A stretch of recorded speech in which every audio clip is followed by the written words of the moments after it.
함께하면 됩니다. 함께하면 됩니다. 함께하면 됩니다. 여러분 끝까지 함께 갑시다. 함께하면 됩니다.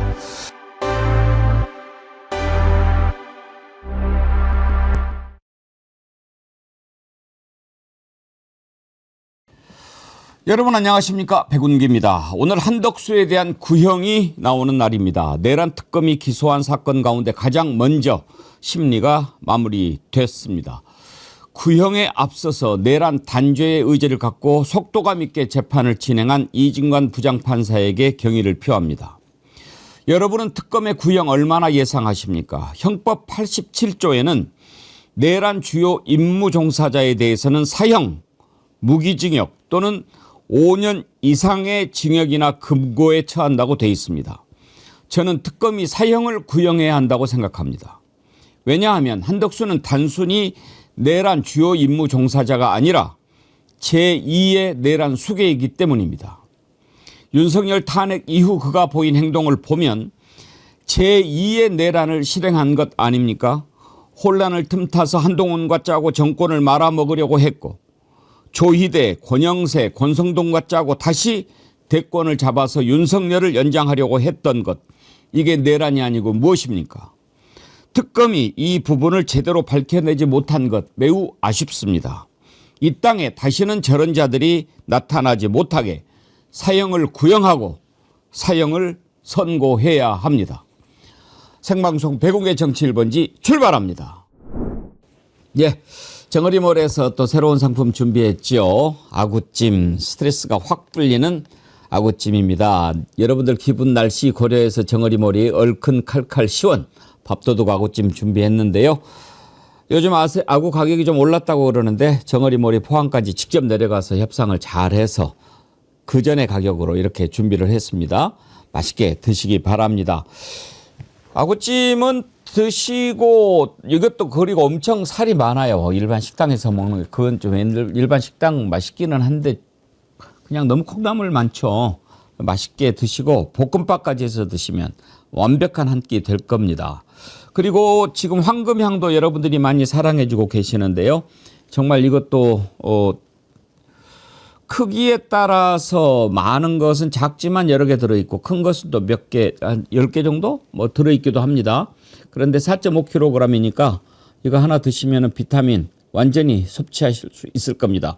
요즘 감기 걸리신 분들 많으신데 제철과일 제주 황금향 드시고 비타민 충전하시기 바랍니다. 정어리몰이 여러분께 소개해드리는 시원칼칼한 아구찜 드시고 달콤한 황금향 드시면 좋으실 겁니다. 감사합니다. 오늘 뒤에 배경 억새가 참 멋있지 않습니까? 억새 뒤로 푸른 하늘. 오늘 배경 사진은 포항시 오천읍 용덕리 마을 거미줄 최정아 님이 살고 계시는 동네입니다.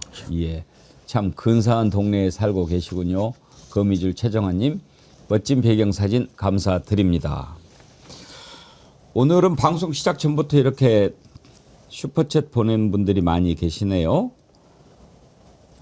하이라이트 보시면서 보내셨나 봐요. 복날라 뽕따님, 이화상아 직위원이 공판정에서 이진관 법관한테 화해하자는 게 화해이더냐? 이 무슨 경우 없는 언행이더냐? 예, 오늘 이자에 대한 얘기 이따 다뤄보겠고요. 박광남님 슈퍼챗 감사합니다. 보수형님 TV님, 누리호 4차 발사 성공처럼 정어리TV 현재 고도 83만 킬로미터 상승 중 100만 킬로미터가 눈앞입니다. 구독, 좋아요 눌러주세요. 예, 보스형님 TV님. 누리호가 내일 새벽에 발사되지요. 네. 첫 민간 제작 발사체인데요. 지금 이제 준비가 다 끝났고 내일 새벽에 발사한다고 하네요. 0시 55분이니까 얼마 남지 않았습니다. 발사 성공을 기원하지요.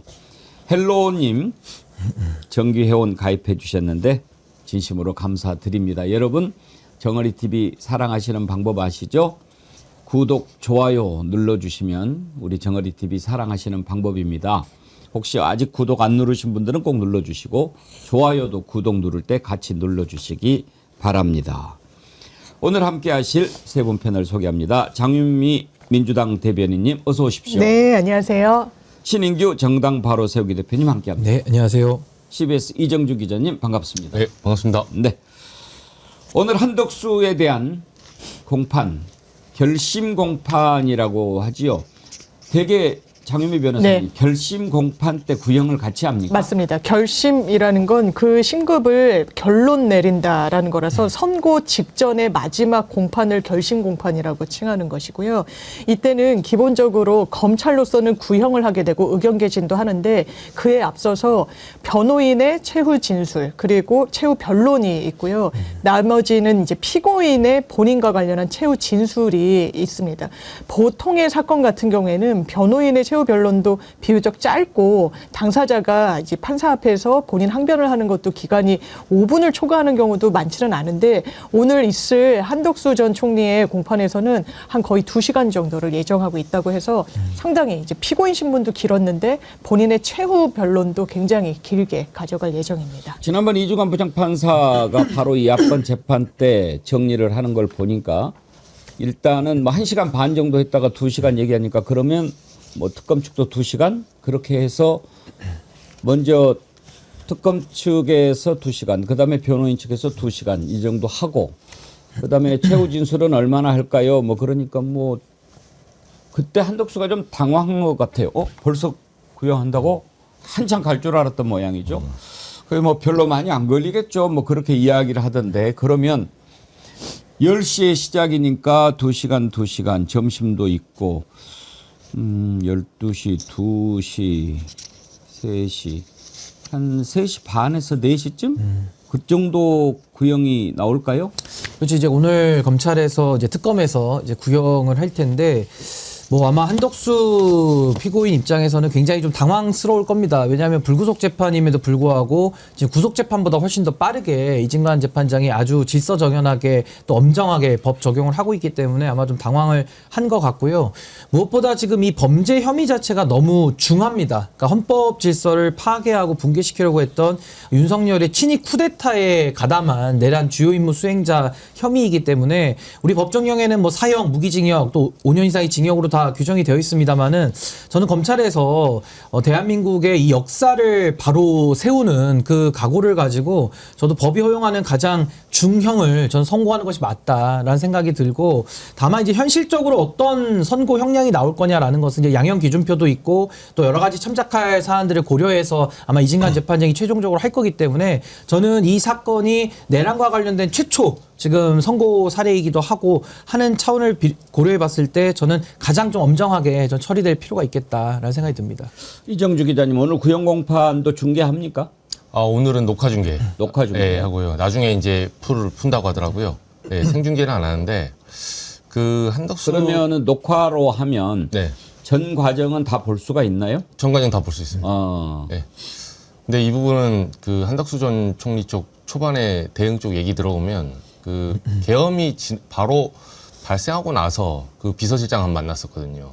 근데 그때 이제 이분들이 제일 강조한 게 그러니까 주한 미 대사 자기들이 미국과 소통하고 있다. 이정주 기자가 비서실장을 만났다고요? 네네. 한덕수 비서실장. 한덕수 총리 비서실장. 총리 비서실장. 네, 예. 당시가 이제 탄핵 직전에 4월이었어요. 네, 윤석열 구속 취소 이제 나오고 나서. 근데 절대 대선에 출마할 생각이 없다고 하더라고요. 근데 저는 이제 그 당시 어감을 이거는 절대 출마할 수 있다. 네, 오히려 그렇게 느꼈어요. 그렇죠. 그때 당시에 한덕수가 입에다 달고 살았단 말이 전국 안정을 위해서 충실하게 관리하겠다 그 말이었거든요. 그런데 이미 내부적으로는 저는 이번에 특검에서 왜 그 부분을 못 밝혀냈는지 좀 아쉬워요. 분명히 이렇게 갑자기 출마한 것은 언감생심 지가 무슨 대통령 꿈이나 생각했겠습니까? 물론 뭐 총리 2번 했으니까 욕심이 생겼을 수는 있지만 맨 처음에 출마할 생각이 없었을 거예요. 근데 이러다가는 완전히 끝장나게 생겼고 자기가 또 깊이 관여된 사실도 있고 하니까 어떻게 해야 될까? 야, 일단은 말이야 내가 당에서 후보가 먼저 돼야 되는데 그거 좀 해주고 그다음에 이재명 후보 돼가지고는 안 되니까 조이대 너 이재명 좀 날려주고 그러면 뭐 간단하게 체육관 선거식으로 되지 않겠어? 이런 차원에서 진행됐을 거라고 삼척동자도 다 짐작하는데 그 부분을 왜 못 밝혀냈는지 좀 아쉬워요. 저도 그 부분이 이제 내란 특검이 들어가야 될 아주 그 본질적인 전 사항이라고 보는데 결국에는 한덕수의 출마도 출마고 또 조이대 대법원장 체제에서의 선거 개입 그리고 지기현 재판장이 구속 취소 인용으로 윤석열이를 빼주는 과정 그리고 심우정이 또 가담이 돼 있죠. 그러면서 사실은 헌법재판소에 영향을 미치려고 했던 행위 더 나아가서 헌법재판관 임명을 한덕수가 거부를 했거든요. 그러면서 이 내란이 정리되는 과정을 끝까지 방해를 했고 그 이후에 그 최상목 시절에는 이완규 법제처장을 또 헌법재판관으로 임명하는 이런 행위까지 지금 했기 때문에 이건 일련의 과정으로 봐야 되고 어떤 기획이 없이는 진행될 수가 없는 일이거든요. 그렇다면 실제 군을 동원한 그 실제 내란도 군을 동원한 것도 기획자가 필요한 것이고 그 이후를 정리하는 과정도 기획자가 필요한 건데 저는 그 기획자를 대통령실에 김주현, 이완규, 이상민, 박성재 이 안가 사인 회동으로 의심을 합니다. 근데 거기에 대한 수사가 박성재 영장이 재청구까지도 기각이 되면서 무력화됐기 때문에 전 특검이 본질로 들어가는 노력이 매우 부족했고 또 사법부의 그 소위 말하는 수사 방해가 상당히 좀 작동했던 거 아니냐라는 생각이 듭니다. 저는 내란 특검 다른 건 몰라도 한덕수에 대해서는 분명히 뭔가 조금 소극적인 면이 있었다고 봅니다. 왜냐하면 한덕수 구속영장 청구했는데 기각이 됐잖아요. 박성재는 다시 청구했죠. 그런데 한덕수는 다시 청구하지 않고 바로 기소했어요. 그다음에 지금 그나마 이중환 부장판사가 있어서 이렇게 맨 먼저 계속 재판 과정에서 말도 안 되는 거 잡아내고 속도를 내가지고 이렇게 가장 먼저 구형을 하게 되는데 중간에 이중환 부장판사가 왜 이것을 내란 방조로만 했냐. 이건 내란 주요 임무 종사로도 같이 해야 된다. 공소장 변경을 요청을 했어요. 이중환 부장판사가. 그런 점에서 보면 특검이 한덕수를 뭔가 좀 봐주려고 하는 그런 생각이 있는 거 아닌가. 이런 의심 안 할 수가 있습니까?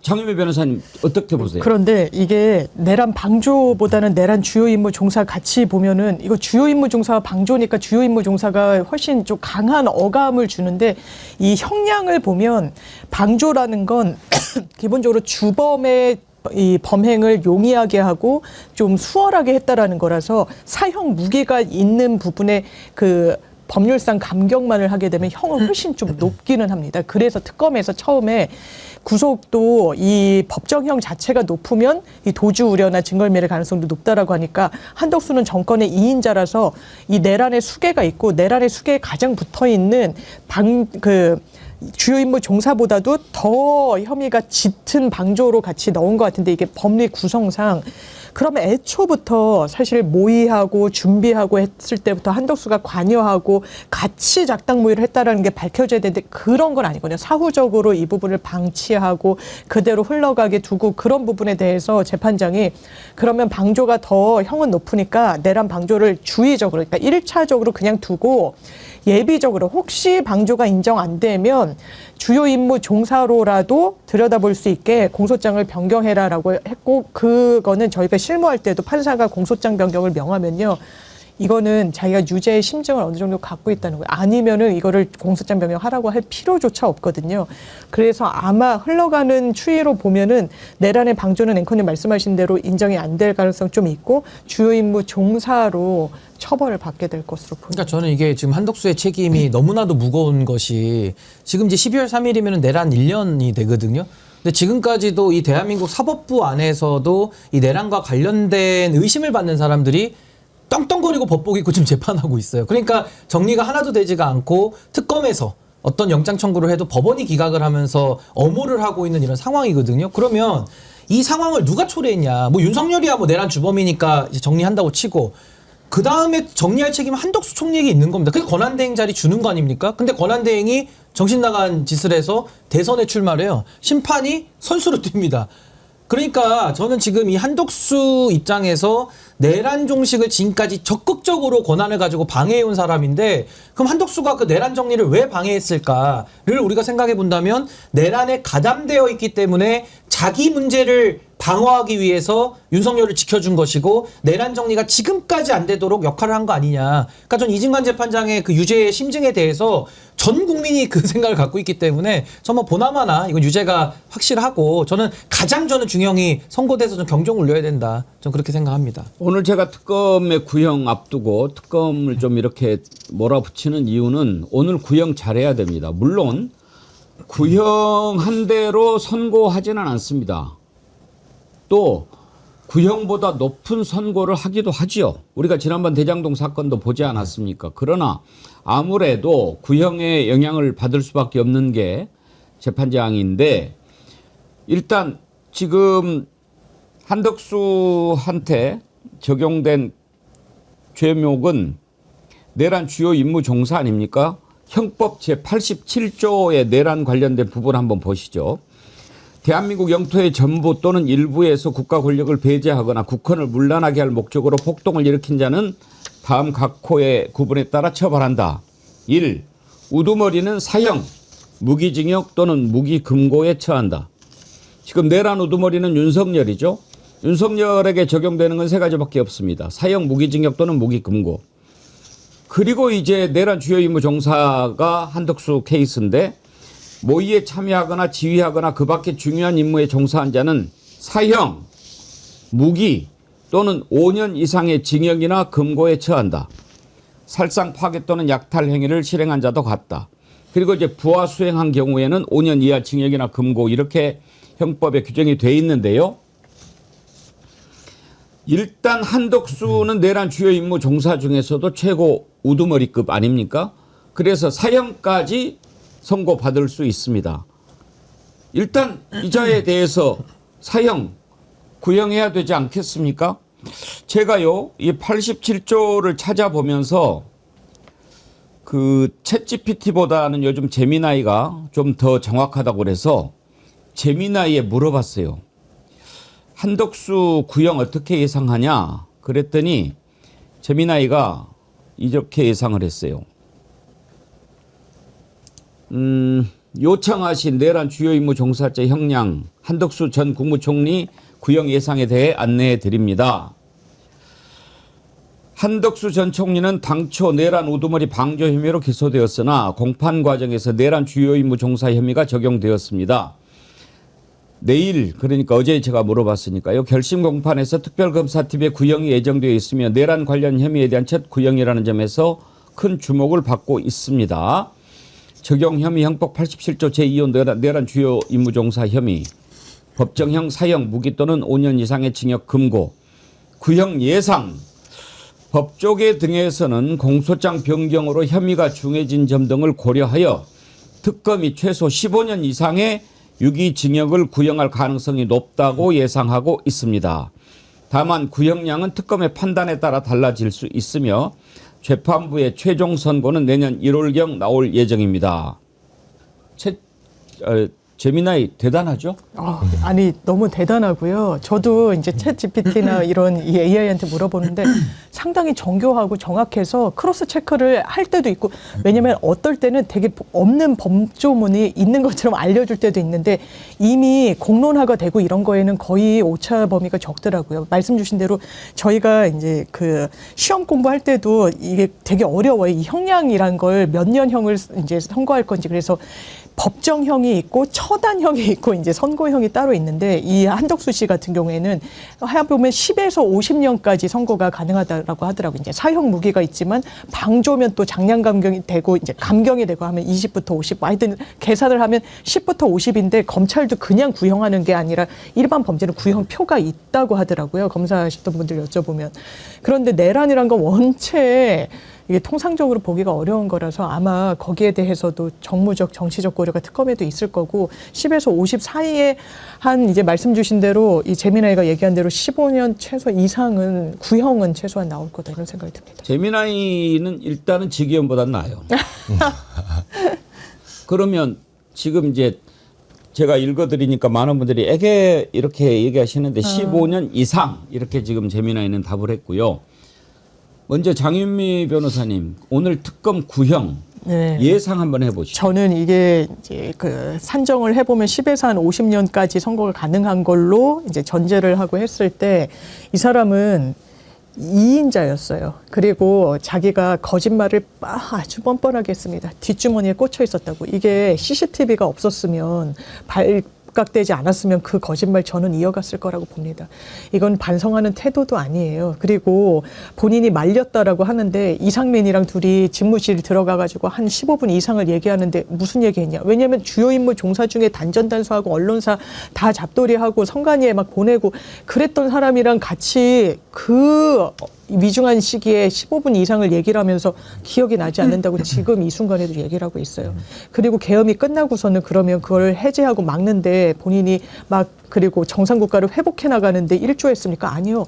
아무런 법적 근거도 없이 계엄 다음 날은 당정대 회의랍시고 국민의힘이랑 대통령실이랑 또 이 정부가 같이 모여서는 그 결과물이 한동훈과 같이 국정을 운영하겠다고 하는 거였어요. 꼬마 대통령 흉내를 냈던 겁니다. 심지어 나중에는 대선 출마까지 했잖아요. 헌법재판관에 대해서는 진짜 법리를 다 무시하면서 누구는 임명하고 누구는 임명하지 않고 완전히 궤변 중에 궤변을 보여오고 지금까지도 딱 들통난 거는 납작 엎드려서 사과하고 잘못했다고 하고 위증은 인정하고 나머지는 기억 안 난다라고 이렇게 일관하고 있는 비겁한 모습. 저는 최소 30년 이상 구형 예상합니다. 30년 이상 구형이 나올 거다. 네.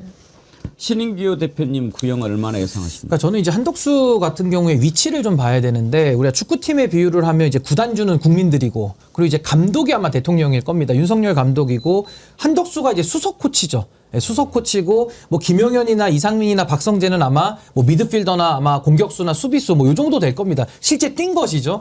근데 한덕수 같은 위치는요 수석 코치이기 때문에 어떠한 플레이를 본인이 가서 뛰지는 않습니다. 근데 한덕수는 어떻게 책임을 의율하느냐? 한덕수가 가지고 있는 지위, 수석 코치라는 지위가 하나가 있는 거고 또 하나는 보고를 받았으면 한덕수가 한 것과 똑같은 겁니다. 근데 우리가 그 CCTV 보지 않았습니까? 아주 자세히 보고를 받고 본인이 다 이해하고 진두지휘를 거기서 하고 있잖아요. 전화도 하고. 그런 차원에서 한덕수는 본인이 갖고 있는 국무총리의 지위와 보고를 다 받아가지고 지시를 한 이 부분에 있어서는 김용현과 박성재, 이상민보다는 더 위의 책임을 져야 되는 사람인 겁니다. 그렇기 때문에 저는 뭐 구형 같은 경우는 저는 사형을 좀 하기를 저는 개인적으로 좀 희망도 하고 가능성도 열어는 놓는데 근데 이게 이제 제 마음과는 달리 아마 이게 사례가 없고 또 처음 하다 보니까 아마 뭐 법률적으로 여러 가지 뭐 감면할 수 있는 사유들 아마 이런 부분들을 좀 고려는 할 것 같으나 저는 한덕수가 지금까지 국회 나와서 국민들을 상대로 거짓말하고 법정 나와서까지도 한 이런 태도들을 고려해 보면 저는 징역 한 두 자릿수 최소 두 자릿수 이상은 저는 뭐 확실히 나오지 않을까라는 생각은 듭니다. 그래서 얼마를 예상하세요? 20년. 20년? 예상은 그렇게 합니다. 하기야 뭐 30년이나 20년이나 무기나 지금 한덕수 나이를 고려하면 저 비슷하죠. 선고가 됐을 경우에 거기에서 생을 마감하게 되겠지만 그래도 저지른 죄라고 하는 게 있는데 구형을 20년 선고도 그렇고 봅시다. 이정주 기자님은 특검의 구형 어떻게 예상하십니까?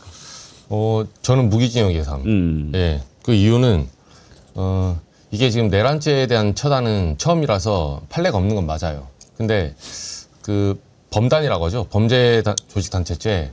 범단에서 행동대장 잡히면 보통 7, 8년 나오거든요. 예. 예. 아무 그 범죄를 저지르지 않았어도 기본 7, 8년입니다. 그리고 두목은 더 많이 나와요. 원래. 근데 지금 이 내란 단체는 이 내란을 벌였던 단체들이 일개 저희가 그 시정잡배나 범죄 단체보다 훨씬 더 해악이 커요. 게다가 이 사람들은 전쟁을 일으키려 했던 사람들이에요.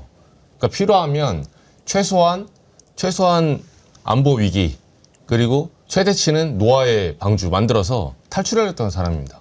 북한을 도발해서 온 국민의 생명과 재산을 정말 말 그대로 본인들 살기 위해서 베팅을 한 거예요. 그래서 그런 측면에서 무기징역을 하고 이제 거기서 형을 2심이나 이제 대법원 가서 한번 따져봐야죠. 저는 무기징역으로 예상합니다. 그래요. 일단 오늘 구형이고 빠르면은 다음 달에 선고가 나올 수 있죠. 되게 한 달 정도 걸리지 않습니까? 보통 한 달 정도 걸리면 예. 이제 한 3주 정도. FXY님 댓글. 여러분 저도 빵에 갑니다. 서로 축하해야 합니다. 근데 이게 판결문 쓰는 게 이렇게 어렵지는 않은 게요. 이미 헌법재판소에서 맞아요. 사실관계는 다 이미 다 확정을 해놓은 게 하나가 있고요. 또 하나는 지금 구속요건 자체가 너무 심플합니다. 아까 앵커님께서 87조 보여줬습니다만은 별로 구속요건 따질 게 없어요. 했냐 안 했냐거든요. 그래서 저는 이 부분에 대해서 이제 양형 계산 아마 이런 부분만 남아있을 것 같고 저는 그래도 뭐 그나마 좀 우리가 안심할 수 있는 거는 이 재판을 그래도 이진관 재판장이 하고 있기 때문에 그래도 좀 나름의 신뢰를 가지고 지켜볼 수 있지 않나라는 생각이 듭니다. 한덕수가 그동안 재판에서 보인 태도를 보면 정말 우리가 뭐 기름장어 뭐 별별 표현으로 썼는데 말이 안 되는 사람이에요. 차라리 나 그냥 뭐 좀 정신이 좀 온전치 않다 이렇게 얘기를 해버리는 게 낫지 않을까요? 증거 사진을 들이대도 저것을 보니 맞는 것 같은데 내 기억 속에서 끄집어낼 수 없다. 이따 얘기를 했어요. 오죽하면 이주관 부장판사가 여러 번 물어봐요. 그러는데도 듣고 있으면 정말 막 속에서 끌어올라요. 무슨 말을 하는 건지 일부러 말이 안 되는 말을 막 하면서 흐리려고 하는 그런 게 보이지요. 한덕수 그 답변하는 모습 한번 보시겠습니까? 재고해 주십시오라는 말을 직접 한 것은 아니고 대외적인 신인도도 엉망이 된다라는 말하는 것 자체가 재고해 주십시오라는 취지라는 의미인 건가요? 하여튼 재고해 주십시오라는 그런 취지로 무슨 단어를 분명히 썼을 것으로 생각이 듭니다. 그러나 그 이유는 대외적인 신인도 그리고 대한민국의 경제 이것이 결국 다 망가지게 된다 하는 말씀을 네. 그러면 뭐 대한민국 경제가 망가지고 대외적인 신인도가 엉망이 됩니다. 이렇게 말을 한 거는 기억이 나시는 거고 네. 재고해 주십시오 이렇게 말한 거는 기억이 안 나는 겁니다. 그렇기 때문에 이 계엄은 정말 안 됩니다. 이렇게 말씀을 드렸는지 재고해 주십시오 그렇게 말씀을 드렸는지 그러한 그 정확한 워딩은 제가 조금 생각이 안 납니다. 그러나 전체를 마무리하는 그런 얘기는 한 것으로 그렇게 기억합니다.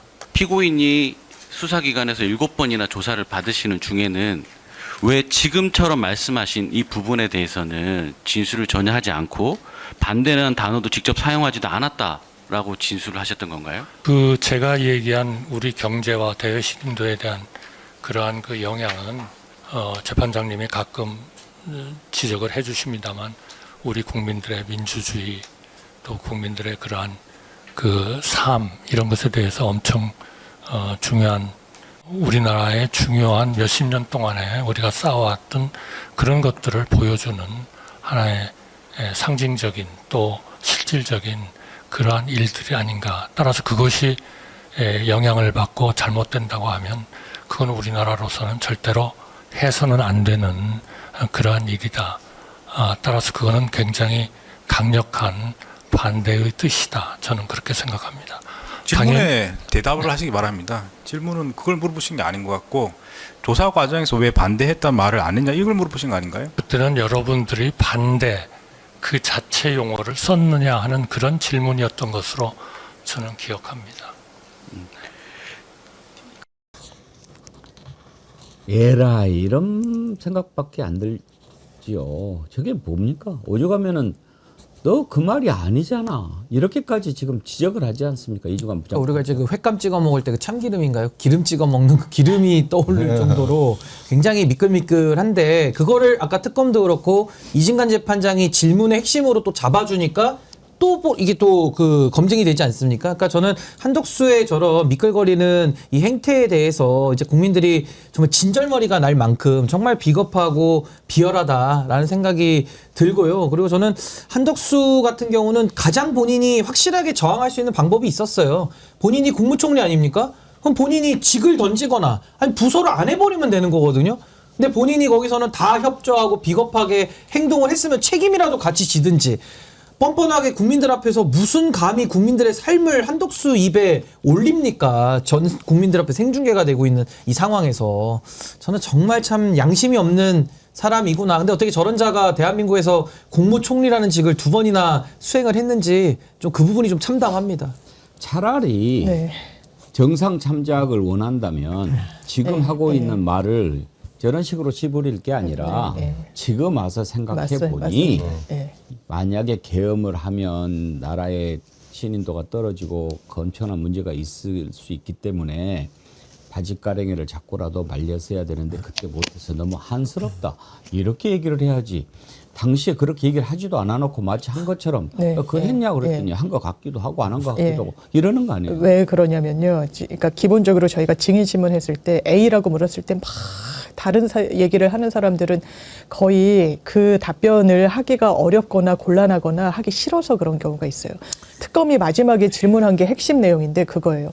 아니 대외 신인도와 이 국가 경제에 굉장히 악영향을 주니까 좀 제고해 달라라는 말은 계속 했다라고 본인이 이야기를 한 거예요. 근데 이걸 아예 제고해 달라, 막아 달라, 계엄은 안 된다라는 말을 한 거는 그런 얘기는 안 한 거예요. 수사 과정 중에는. 왜? 그때는 윤석열이 탄핵될지 안 될지 몰랐거든요. 이게 다른 국면이 펼쳐질 수도 있다라고 쭉 눈치 보면서 진술을 고르고 골랐던 거거든요. 지금도 이렇게 꾀를 내가지고 자기 방어에 능통한데 그때는 오죽했겠습니까? 기소도 되기 전이었으니까.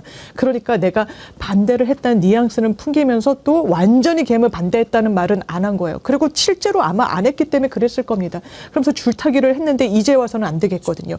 이 계엄은 불법 내란이었다는 게 다 명징화되고 있으니까 말렸다고는 해야 되는데 나는 한마디 걸쳐놨지 대외 신인도 걱정하라고 그게 그 말이었다고 지금 와서 말을 바꾸는 거예요. 변주를 주는 건데 대단히 비겁합니다. 그리고 대단히 졸렬하다는 인상을 주는 거예요. 어떻게 이런 사람이 대한민국의 2인자로 국정 운영을 했는가 좀 참담한 생각까지 듭니다.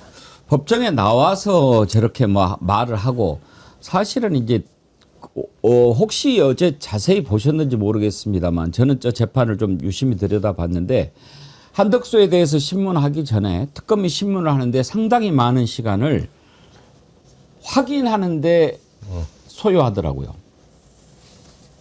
피고인은 특검에서 조사받을 때 이러이러한 부분 했죠? 네. 다 자의로 했죠? 네. 다 확인하고 했죠? 네. 이렇게 말하고 도장 찍었죠? 네. 변호사가 있는데 다 했죠? 네. 그러니까 네가 특검에서 얘기했던 부분들에 대해서 여기 와서 뒤집지 않을 거지? 라는 것을 못 받기 위해서 다 확인하더라고요. 그랬는데 다른 이야기를 하니까 특검 쪽에서 아니 왜 조사받을 때는 그런 얘기 안 하고 지금 와서 그런 얘기를 하느냐. 그렇게 얘기하는 거 아닙니까? 재판정에 나와서 막 이렇게 다른 이야기 옛날에는 뒤집어지기도 했어요. 어떤 경우냐. 고문이 막 횡행하던 시절에 그냥 잠도 안 재우고 협박하고 여러 가지 고문으로 검찰이 유리한 진술 얻어내기 위해서 막 이렇게 했을 때 그냥 한숨이라도 눈 좀 붙이고 싶어서 알았다고 나 그냥 인정한다고 이렇게 했다가 재판정에 나와서 사실은 고문과 강압과 회유에 내가 어쩔 수 없이 그렇게 거짓 자백을 했다라고 했을 경우에 재판부가 충분히 이게 고문에 의한 거짓 자백인 것이 인정이 됐을 경우에 무죄를 해준 경우도 있지요. 그래서 지금 이런 경우에 조사받고 도장 찍고 다시 열람하고 이렇게 해서 온 거 아닙니까? 근데 이제 와서 딴소리를 해요. 이게 이자들 수법이죠. 여인형도 마찬가지예요. 저는 이걸 보고 정말 놀랐는데 놀랍다기보다는 어처구니가 없었죠. 여인형이가 그때 당시에 그 김어준도 체포 명단에 들어 있었잖아요. 근데 김어준을 김호중 가수 있잖아요. 지금 그 음주운전으로 구속돼 있는 김호중으로 오인하는 일이 있었다 이런 얘기를 했어요. 무슨 뜻인 것 같습니까? 일단 들어보시죠. 명단 내용이 쭉 있었는데 저도 그 군사법원 재판하면서 알았습니다. 아마 재판하면서 나왔던 얘기 같은데요. 거기 보면 김어준 씨 있지 않습니까? 그 김어준 씨를 12월 4일 오후까지도 우리 방첩사 방첩사 요원들은 김호중이라고 알고 있었더라고요. 그게 무슨 소리냐? 서로 막 구두로 전파되다 보니까 제가 말을 그렇게 했는지 누가 그렇게 받아 적은지 그건 모르겠어요. 근데 방첩사 그때 당시에 직원들이 증인 나와가지고 증인 신문하는 이건 군사법원 재판 얘기하는 겁니다. 그거 얘기하는 거 들어보니까 참 저도 기가 막힌 얘기를 많이 들었는데 명단을 쭉 얘기하니까 일단 이 사람이 누구냐 그래서 그 자리에서 인터넷을 열심히 찾아봤답니다. 왜 누군지 모르니까요. 수사단장은 정치에 관심이 없어서 우원식이 국회의장이신지도 자기는 몰랐다 그러고 근데 그런 해프닝의 압권이 김어준 씨가 아니라 김호중으로 해가지고 계속 그 이름이 자기들끼리 돌아다녔나 보더라고요. 그래가지고 뭐 아무리 검색해도 김호준이 누군지 알 수가 있습니까? 그러다가 뭐 누가 뭐 김호준 아니냐 그래가지고 뭐 김호준인 것 같다. 다시 말씀드리면은 방첩사 수사관들은 계엄 끝나고 12월 4일 오후까지도 김어준 씨가 아니라 김호중 씨로 잘못 알고 있었다라는 것을 제가 나중에 재판하면서 알게 됐습니다. 그러니까 그 뭐 명단 자꾸 얘기하시는데 그 명단도 사실은 그 정도로 엉성하게 돌아다니는 얘기입니다, 지금. 어떻게 들으셨습니까? 일단 제 생각을 조금 이따가 말씀드리고 이정주 기자, 네. 여인영이 저렇게 이야기하는 의도 뭐라고 보십니까? 여인영 그 사령관은 이미 그 윤석열 그 피고인한테 한 방 맞았어요, 지금. 그래서 이미 내랑 우두머리 혐의자 윤석열이 내랑 우두머리가 안 돼야 너네도 살아난다 이러면서 지금 떠넘기고 있거든요.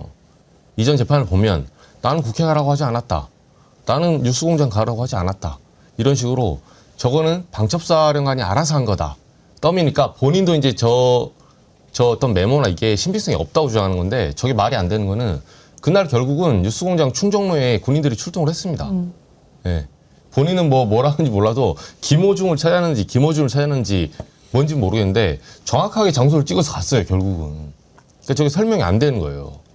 그리고 여인영 씨는 저는 개인적으로 재판 보면서 굉장히 악독하다고 느낀 게 이 사람이 그런 말 하더라고요. 자기 메모장에 있었던 뭐 전쟁 도발, 김정은, 무슨 원산 폭격 뭐 이렇게 얘기 썼던 것들, 삼지연 뭐 이런 거 다 폭격하는 것들, 북한 도발하는 거 자기는 이제 그 메모를 소위 말해서 그냥 이렇게 쓰다 지웠다 한다고 하는데 보통 저 정도 나이면요 이제 수첩에 썼다가 지운 건 이해가 됩니다. 휴대폰 메모장에다가 썼다 지웠다 하는 게 그런 의미가 아니에요. 그건 받아 적는 거예요, 보통. 네. 그래서 본인 생각을 적는 거는 자필로 하는 거지 저 메모장에다가 이거는 내가 그냥 내 생각을 그냥 망상을 일단 적었다가 그냥 나의 생각이었다. 그렇지 않습니다. 저건 누군가 말해준 여인영이 거예요. 저렇게 얘기하는 것은 뭐 의도는 뻔하죠. 우리가 뭐 치밀하게 뭐 준비한 게 아니고 구체적으로 내란을 이렇게 준비한 게 아니었다. 뭐 이렇게 체포 대상자도 헷갈릴 정도로 허술했다. 이 얘기하고 싶은 거죠. 그러니까 이제 윤석열이가 여인영 책임으로 몰았기 때문에 여인영 입장에서는 그 명단 자체는 내가 한 게 아니고 그냥 떠도는 풍문 정도의 소문에 불과했다. 이러면서 이제 본인의 범행을 빠져나가려고 지금 이야기를 하는 건데 저건 그렇게 될 수가 없는 게 아까 우리 이정주 기자님 말씀해 주신 대로 실제로 군이 그 여론조사 꽃 김어준 씨 잡으러 그 앞까지 간 게 이미 영상에 다 남아 있고요. 더 중요한 건 여인영의 메모 그리고 홍장원 차장의 명단이 있습니다. 그 똑같아요. 그 명단 자체가. 그렇기 때문에 지금 아무리 저렇게 본인의 행위를 축소 내지는 범행에 해당하지 않는다라고 주장을 할지라도 이미 체포 명단에 대한 지시가 내려온 것까지는 입증이 끝났거든요. 그럼 이제 여기서 밝힐 거는 여인영이 몸통이냐 윤석열이 몸통이냐인데 만약에 여인영이 몸통이잖아요. 윤석열이가 시키지도 않았는데 여인영이 혼자 했다? 그러면 여인영은요. 윤석열에 대한 군 통수권자에 대한 또 하나의 내란 수괴가 됩니다. 그럼 군사 반란이거든요. 그럼 여인영은 군형법에 따라서 그 사형밖에 없어요, 법정형이. 그 총살로 집행합니다. 그럼 여인영은 이제 교수형이 아니라 총살로 집행해야 되는 거예요. 그러니까 저는 여인영 입장에서는 본인이 뒤집어 쓸 게 아니라 지금이라도 저는 진실을 더 이야기하는 것이 본인에게도 도움이 될 것이다. 근데 전 이미 윤석열의 리더십이나 이런 도덕성은 다 붕괴가 됐기 때문에 그 공범들 사이에서도 전 앞으로 이 많은 재판들을 통해서 더 진실이 더 나올 수밖에 없다. 그런 생각이 듭니다. 여인영은요. 일단 이렇게 생각하면 아주 간단합니다. 지금 방첩사에 있는 일반 사병들이나 그런 사람들은 김어준보다는 김호중이 더 익숙할 수 있어요. 그러나 여인영은 방첩사령관입니다. 윤석열하고 여러 번 자리했던 자입니다. 김어준 욕하는 거 한두 번 들었겠어요? 일단 이자가 그걸 이런 식으로 이야기하는 것은 말이 안 되죠. 이건 듣는 순간 어떤 게 떠올랐냐면 요원, 의원 바로 그거예요. 김어준, 김호중 뭐 요원을 끄집어내라고 그랬지 뭐 인원, 의원 이런 식으로 지금 막 말장난하는 거 아닙니까? 그리고 결국은 내가 명단을 받아 적은 거 누군가가 불러줘서 했다라고 하는 것을 자백하는 것에 다름 아닙니다. 누가 불러줬겠어요? 재판장에서도 그랬어요. 누가 불러줬다고는 내가 여기서 밝힐 수는 없지만 누군가가 불러줬다. 두 사람밖에 없어요. 김용현, 윤석열. 김용현이 혼자 했겠습니까? 그런데 이제 와서 마치 이게 철저히 준비한 계엄이 아닌 것처럼 이런 식으로 이야기를 하는데 이런 코미디를 법정에서 하고 있는데 이 얘기를 듣고 조선일보는 제목을 어떻게 뽑았는지 아십니까? 제가 제목 한번 보여드릴게요. 김어준 아닌 김어중 체포 너무나 허술했던 계엄. 그러셔? 그러셔? 이게 조선일보 올시다. 장윤미 네. 대변인님. 조선일보는 이렇게 이야기하면은 이거 참 허술했네. 이건 뭐 죄도 아니네. 이렇게 얘기하고 싶은 거예요. 그러니까 경고성 계엄이었네. 질서 발동을 위한 일회성 계엄이었네. 여기에 어떻게 보면 언론이 장단 맞춰주는 꼴이 된 건데요. 그렇지 않았습니다. 윤석열 씨는 그때에도 계엄 이거 오래되는데 앞으로 내가 갈 일정은 좀 한덕수가 가졌으면 좋겠다라고 얘기를 했다라는 거예요. 그게 어떻게 일회성 계엄입니까? 여인형은 자기가 김어준인지 김어중인지 헷갈렸다는 게 아니에요. 부하 직원들이. 왜냐하면 이건 황당하기 그지없거든요. 왜 체포 명단에 대해서 이렇게 싹 함구하겠습니까? 함구하는 이유가 있죠. 왜냐하면 계엄이 실제로 합법적이었어도 국회는 계엄군 아래 둘 수가 없어요. 유일한 헌법기관이에요. 그런데 국회의원들을 잡아들여라, 비상입법기구로 만들어다. 이거는 유죄, 완전히 중죄의 그냥 명백한 증거거든요. 그러니까 그걸 어떻게든 뭉개야 되는 거예요.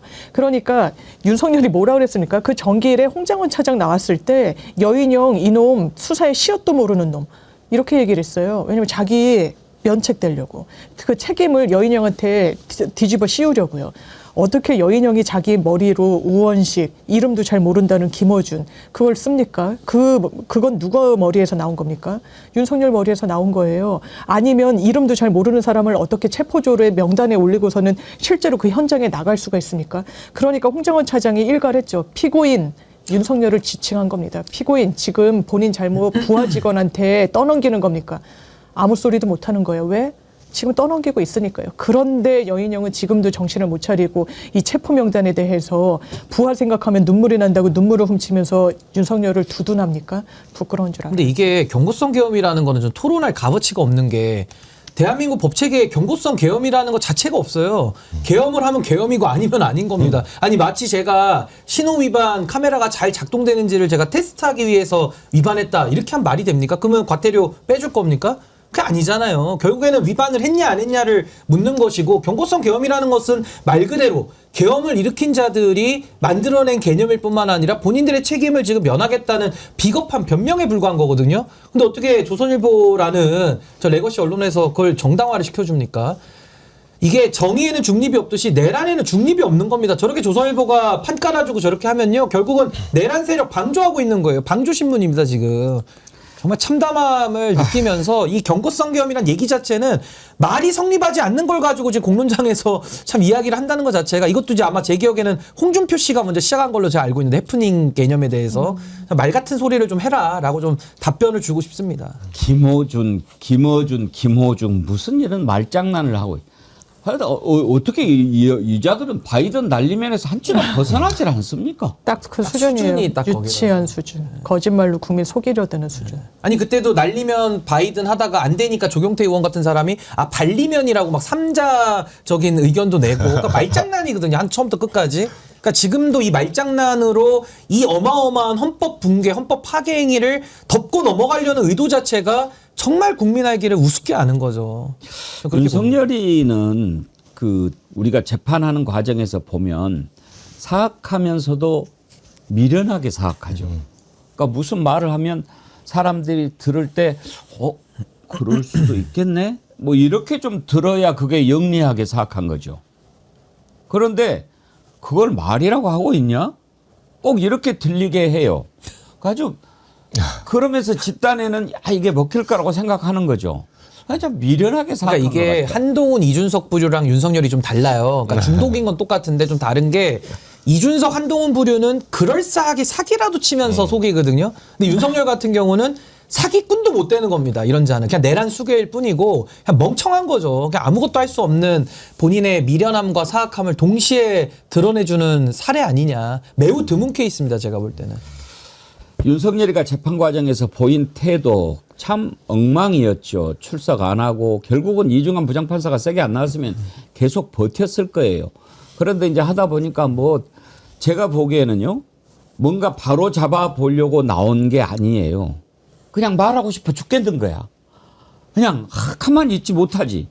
나가서 좀 떠들어야죠. 그것도 보면은 뭐 그걸 말이라고 막 이렇게 하고 있는데 그러다 보니까 재판이 이상해지고 재판이 이상해지다 보니까 정말 이상한 변호사들이 나와요. 이하상 변호사 이 친구는 정상이 아니더군요. 이번에 이중관 부장판사 뭐 고소하면서 위자료까지 청구했습니다. 장윤배 변호사님. 그러니까요. 자기네들이 직권남용 권리행사 방해죄의 피해자이고 범죄가 이제 형사적으로 성립을 하면 거기에 따라서 민사적 불법행위는 기계적으로 인정이 되거든요.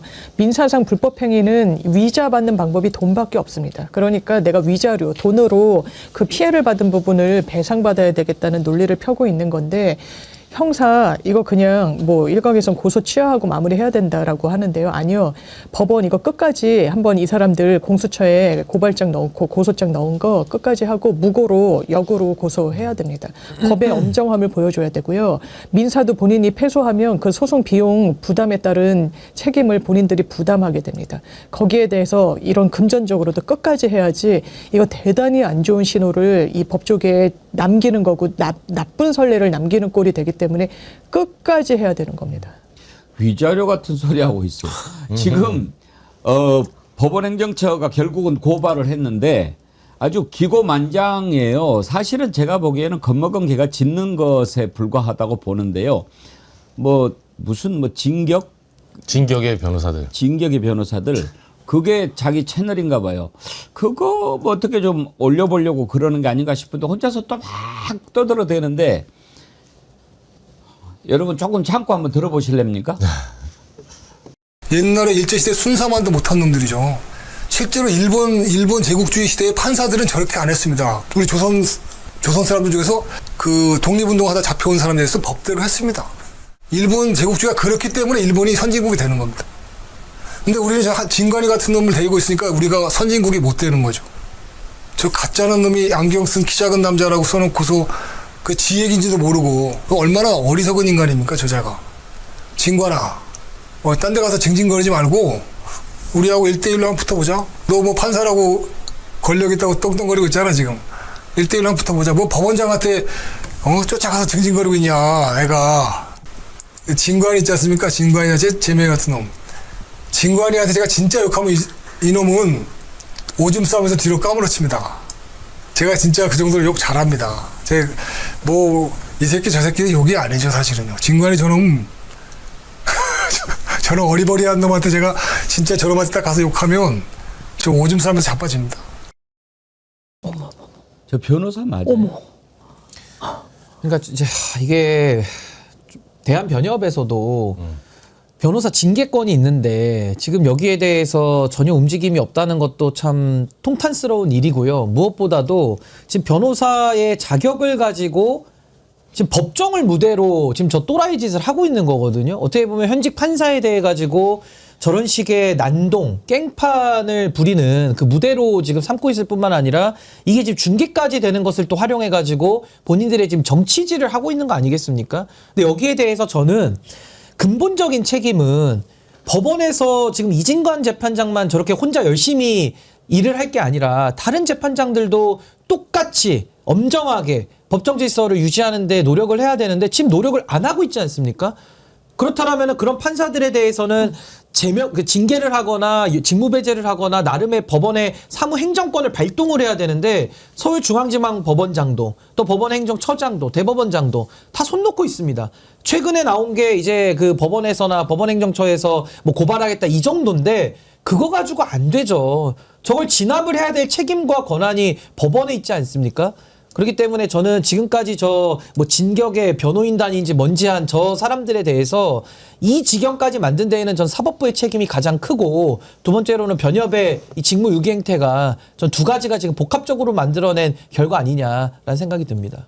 법원행정처가 입장을 밝혔죠. 변호사들이 감치 과정과 그 이후 유튜브 방송을 통해서 법정과 재판장을 중대하게 모욕했다. 이는 법조인으로서의 품위와 책임을 저버린 행위일 뿐 아니라 사법공과 사법 질서에 대한 중대한 부정행위다. 표현의 자유의 한계를 넘어 모욕 또는 소동행위로 법원의 재판을 방해하고 뭐 어쩌고 저쩌고 했는데, 자, 이렇게 해서 고발을 했어요. 그러면 이제 형사사범으로 되는 거죠? 그렇죠. 이제 형사 고소가 들어간 거고, 피의자로서 조사를 받아야 되고요. 혐의는 여러 가지를 받고 있는데 명예훼손이 있고요.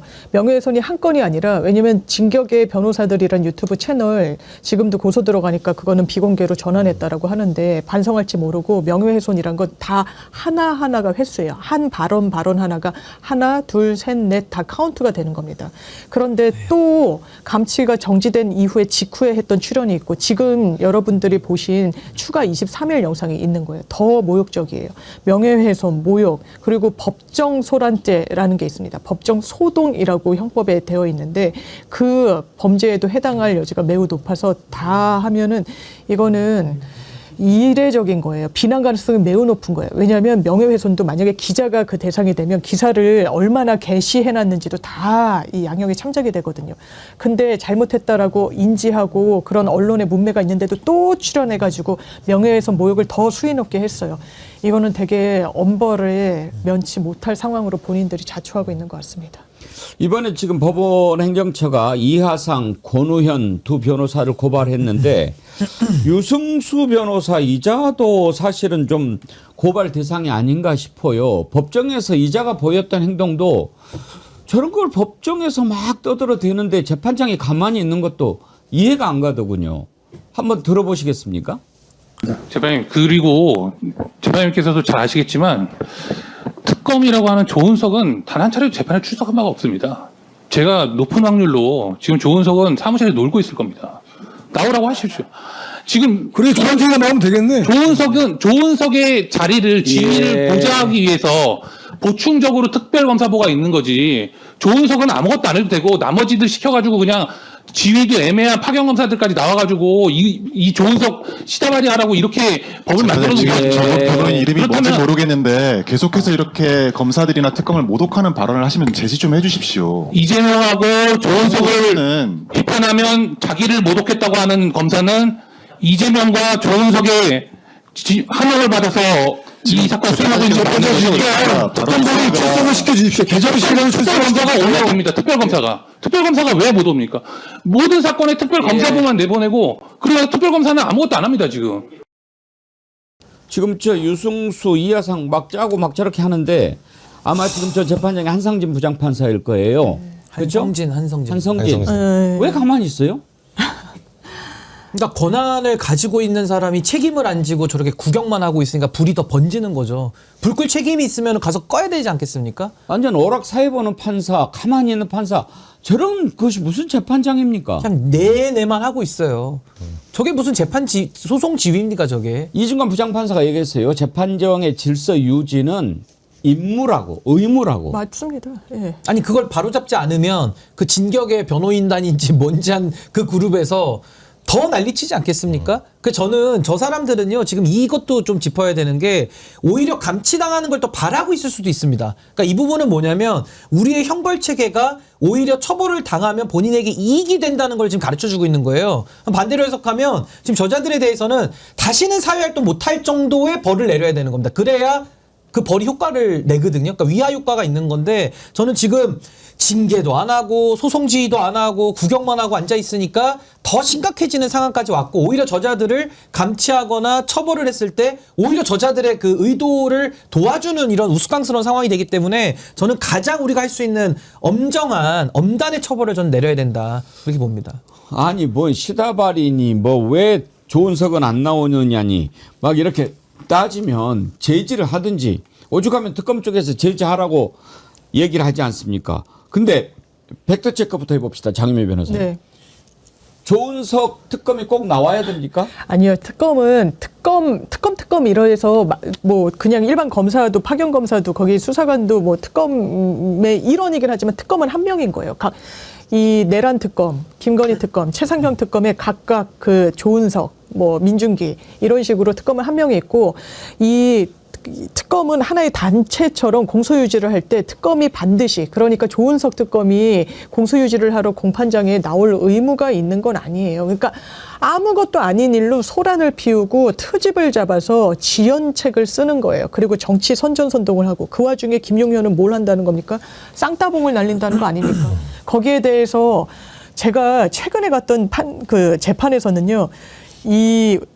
그 휴대전화가 소리도 아니고 진동만 울려도 압수하겠다고 판사가 그러는 거예요. 그 근거가 있다라고 하면서. 왜냐면 그러면 재판 진행이 안 되니까요. 근데 이게 소리가 띠리리고 울렸는데도 노래가 좋으니까 한번 듣고 가시죠라고 하면서 법정을 완전 시장판으로 만들어버리는 거예요. 의도를 갖고. 그게 자기 정치든 뭐든 자기 의뢰인은 안중에도 없고 이건 있을 수도 없는 일이고 법리에도 전혀 맞지 않는 일을 한다. 그리고 특검들 누가 앉아있는지 모르겠으니까 명단을 내라 마라 해가면서 난동을 부리고 있다. 근데 그거 처벌하라고 우리 형법에 나중에 138조의 법정 모욕죄거든요. 맞아요. 그걸 적극적으로 집행을 하고 법 적용을 하고 감치도 하고 할 수 있는 수단을 다 총동원해서 저 불을 꺼야 되는데 그걸 한성진 재판장이나 지기현 같은 자들이 저렇게 법복 입고 앉아서 있으니까 이게 될 리가 있습니까? 이게 지금 전 가장 심각한 문제다. 이 조이대 체제하에서의 이 무너진 사법부 여기가 저는 지금 가장 근본적인 원인 아니냐라는 생각이 듭니다. 저 유승수라고 하는 자나 이하상이라고 하는 자 제대로 변호하지도 않습니다. 지금 자기들 어떤 정치적인 목적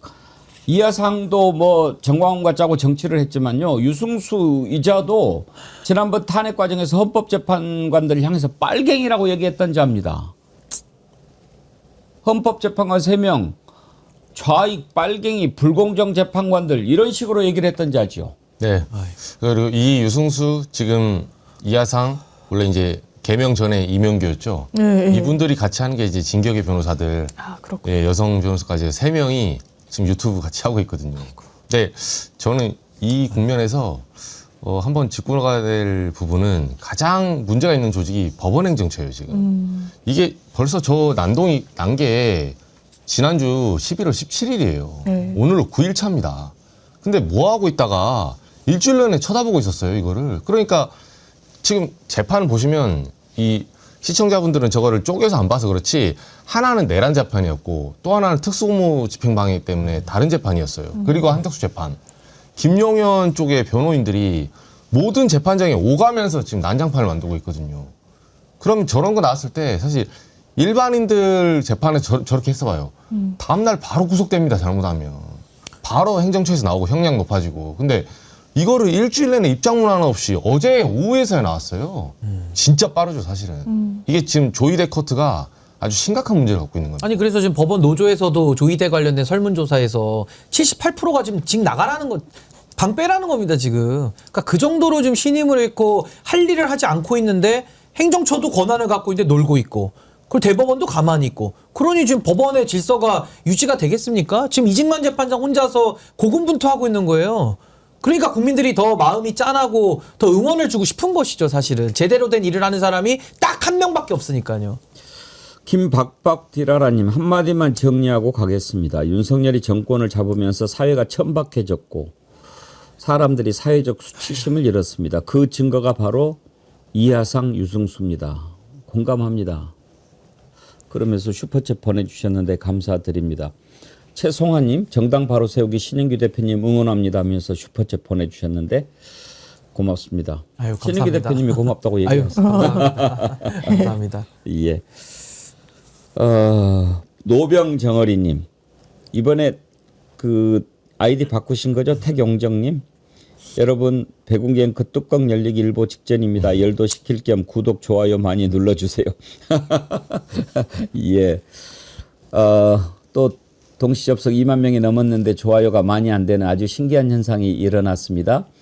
이하상 유승수가 좋으신 분들은 좋아요 누르지 마세요.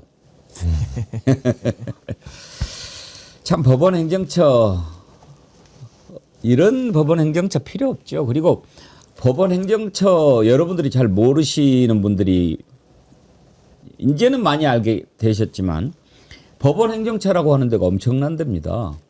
법원 행정처장이 대법관이에요. 천대엽 이자가 법원 행정처장이잖아요. 대법관이라니까요. 법원에서 제일 센 데죠, 장유미 변호사님. 그렇죠. 왜냐하면 인사와 예산을 쥐고 있기 때문에요. 지금 그 어떤 폐단을 받았냐면은 법원 행정처 업무만도 어마어마한 거예요. 그러니까 대법관도 14명밖에 되지 않는데 그중에 한 명은 재판에선 아예 배제가 되고 법원 행정처장이라는 이름으로 현직 대법관이 이 대법원 사건도 쏟아지는데 1년에 뭐 4만 건인가요? 그런데 거기에서는 손을 대지 않고 법원 행정 업무만 보는 거예요. 이런 구조적인 한계뿐만 아니라 또 저희가 양승태 대법원장 때 왜 사법농단이 있었습니까? 그 한 가운데 법원 행정처가 있었던 거예요.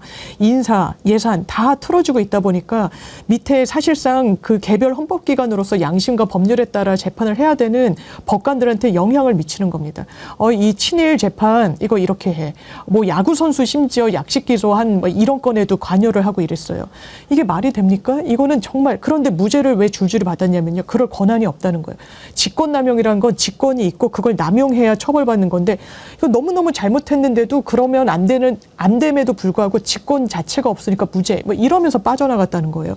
그럼 이걸 구조적으로 그대로 두는 것이 맞는 것이겠느냐 아니면 외부에서 그래도 견제할 수 있는 그런 구조 체계로 그래서 비법조인도 들어가고 이 비법관도 들어가는 방식으로 좀 개편하자는 게 지금 여권에서의 논의인 거고 그게 계속해서 말하는 사법부의 독립을 해야 한다 이러는데 진짜 사법부의 독립을 해야 하는 건요. 판사를 조리돌림하는 데도 입 다물고 있는 겁니다.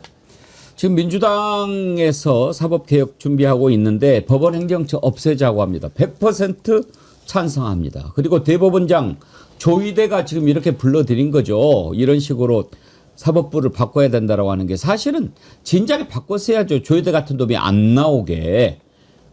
전현희 의원이 지금 민주당의 사법행정 정상화 TF 단장을 맡고 있는데요.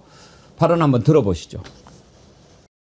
법원 행정처를 폐지하고 사법행정위원회를 설치하겠습니다. 그동안 제왕적인 사법 권력을 독점해온 대법원장의 권한을 분산하고 사법행정의 민주적인 의사결정 구조를 확립하겠습니다.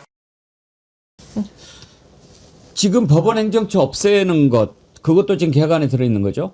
그렇죠. 이제 뭐 법원 행정처가 이제 법원 내부의 권력의 상징처럼 되어 있고 이 대법원장이 대법관들을 다 제청을 하는 구조로 돼 있을 뿐만 아니라 행정처에 대해서도 막강한 영향력을 가지기 때문에 이 제왕적 대법원장 체제를 어떻게 지금 개혁을 할 것이냐 아마 이 논의가 지금 진행이 되는 것이고요. 아마 이제 외부 위원들을 좀 다수 참여를 시켜서 조금 더 이 사법부에 대한 민주적인 통제를 행정의 영역에 있어서 좀 더 강화하겠다 이런 논의인데 저는 저 논의에 더불어서 사실은 그 판사들에 대해서 그동안의 어떤 징계나 탄핵이나 이런 것들이 전혀 활성화되지 않았거든요. 그러니까 법원이라는 이 전체 조직에 대한 뭐 구조 개편도 저는 논의를 당연히 해야 되겠습니다만은 핀셋으로 각각의 지금 문제를 일으키는 판사들에 대한 사법부의 자정작용이 이루어지지 않을 때 거기에 대한 저는 뭐 국회의 통제장치 뭐 탄핵이라든지 만약 법관 징계를 활성화한다든지 이런 부분에 대한 저는 또 제도 개혁이나 여러 가지 보완책도 좀 같이 논의가 좀 돼야 될 것이다. 이렇게 해서 사법부가 정말 국민들을 위해서 일하는 조직으로 바뀌지 않으면요. 저는 정말 국민들의 신뢰 얻기 매우 어렵다라는 생각이 듭니다. 이재명 대통령이 중동 아프리카 순방을 마치고 오늘 돌아왔는데 내란 전담 재판부라든지 사법개혁이라든지 중요한 문제들 이재명 대통령이 돌아오면 이제 좀 제대로 시행이 될 거로 기대를 합니다. 빨리빨리 좀 정리를 해야 되고 제가 말씀드렸죠. 일단 내란 이거 다 단죄가 끝나면 삶을 놈들은 삶아야 됩니다. 그 맨 앞에 서 있는 자가 누군지 여러분 아시겠죠? 한 가지 더 짚어보지요.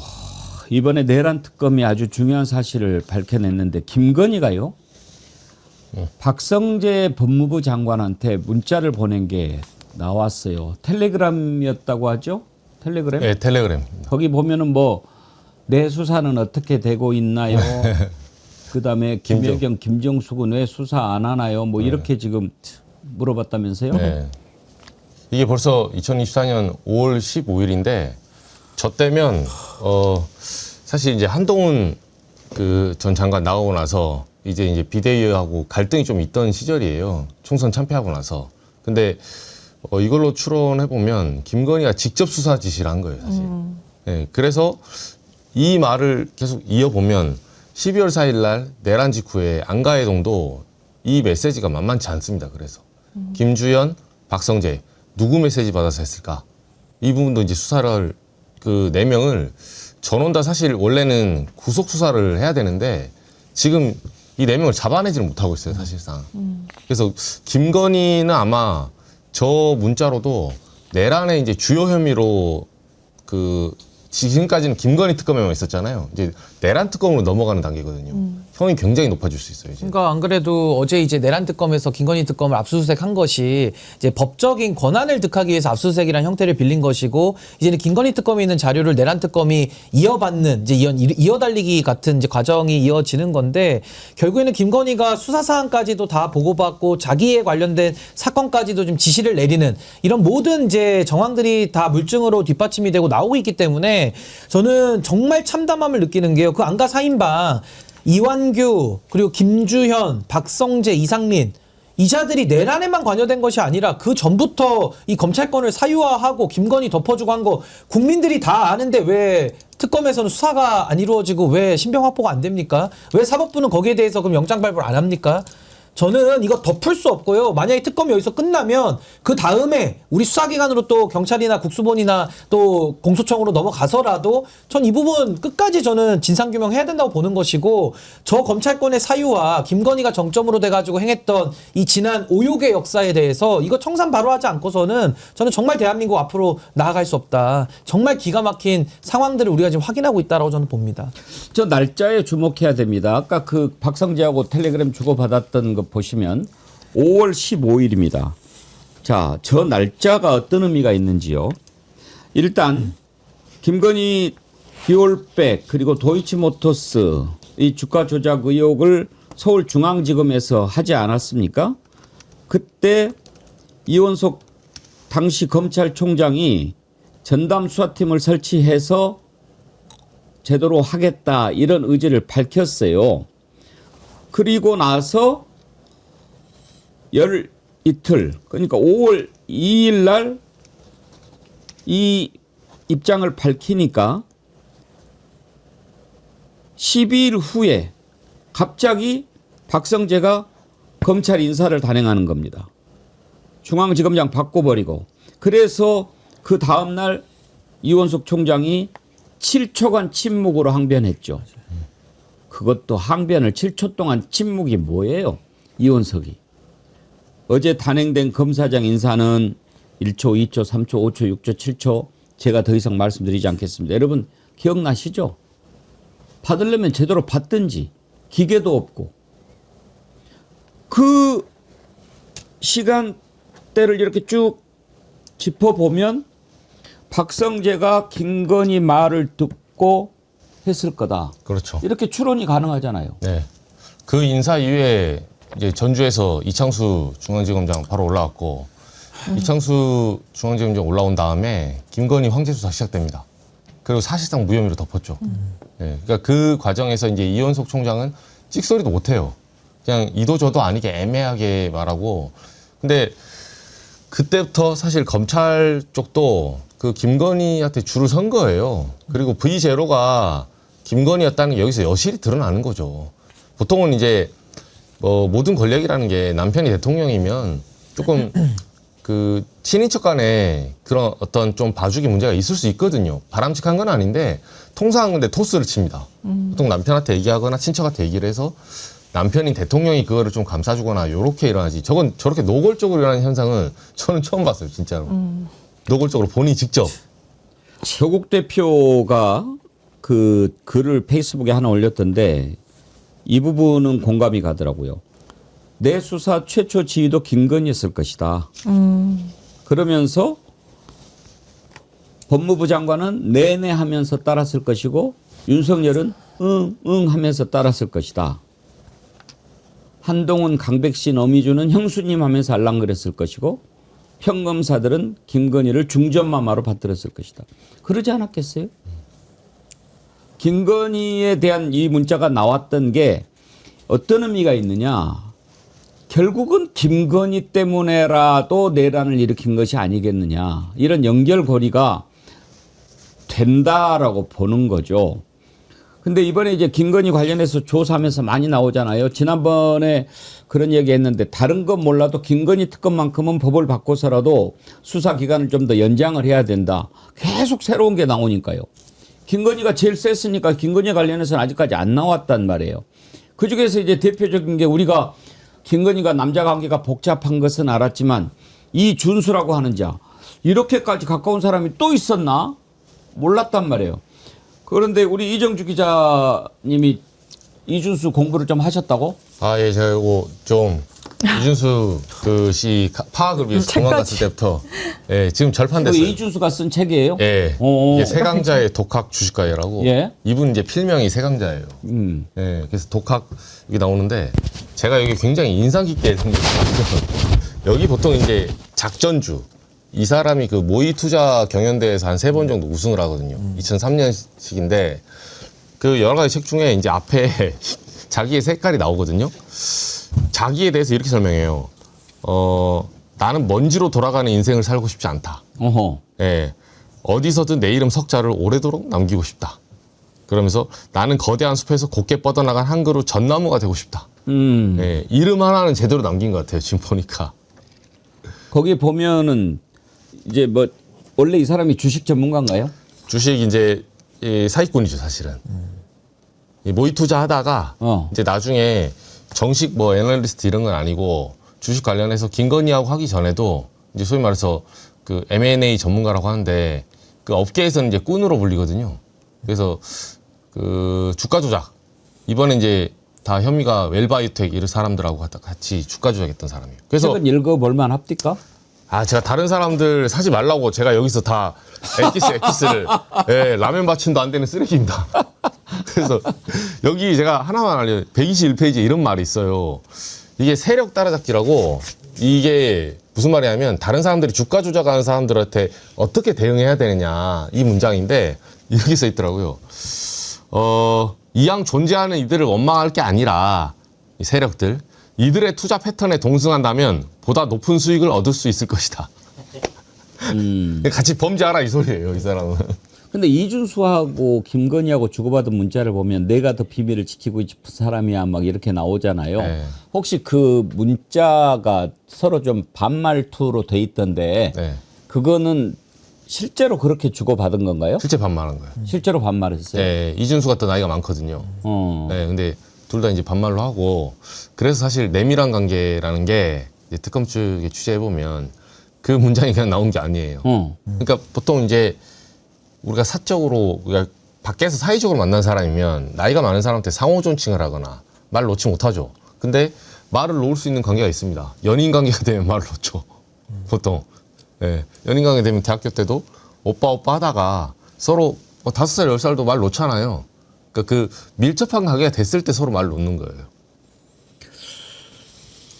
이준수하고 김건희는 어떤 관계일까요? 단순히 막 그 전에 이렇게 이종호 막 이렇게 투자 관련해서 저기하고 이런 관계하고는 조금 다른 결이 있어 보이죠? 그러니까 지금 이준수 같은 경우는 김건희에게 건진을 또 소개를 해줄 정도로 굉장히 좀 가까운 관계였던 거는 맞는 것 같고 지금 김건희 측 변호인단이 뭐 특검에 대해 가지고 뭐 불륜 프레임을 짜지 말아라라고 하는데 불륜 프레임을 짜는 게 아니고 김건희와 이준수의 관계가 이 범죄 전체의 조감도와 이 범죄 전체의 내역을 정리하는 데 있어서 가장 중요한 내용입니다. 그렇기 때문에 그 관계성을 지금 우리는 찾고 있는 것이고 뭐 둘 사이가 범죄와 관련된 부분에만 뭐 가까운 관계일지 아니면 더 나아가서 뭐 사적인 관계일지 그것까지 우리가 뭐 알고 싶지는 않은데 이 범행에 관한 저는 아주 중요한 부분을 우리가 밝히기 위해서는 마땅히 들여다봐야 되는 것이고 지금 이미 뭐 카카오톡도 수백 개가 지금 다 나왔다라고 하니까 뭐 그 관계에 대해서는